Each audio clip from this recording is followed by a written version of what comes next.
নমস্কার বন্ধুরা, একটু ভিন্ন স্বাদের ভেন্ডি পোস্তর একটা রেসিপি নিয়ে হাজির হলাম। ভেন্ডি গোটা অবস্থায় ধুয়ে টুকরো করে কেটে নিয়েছি, কিছু মশলা নিয়ে নিয়েছি, পোস্ত, কাঁচা লঙ্কা, আদা, জিরে ধনের গুঁড়ো বেটে নিলাম। কড়াইতে সর্ষের তেল দিয়ে অল্প একটু কালো জিরে দিলাম, ভেন্ডিগুলো দিয়ে দিলাম, পরিমাণ মতো নুন হলুদ দিয়ে 2 থেকে 3 মিনিট হালকা লালচে কালার করে ভেজে নিলাম।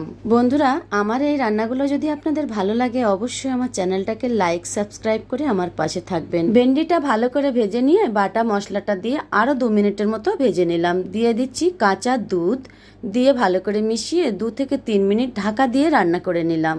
আপনাদের হাতের কাছে যদি দুধ না থাকে জল দিয়েও রান্না করে নিতে পারেন, তবে দুধটা দিলে টেস্টটা একটু ভালো হয়।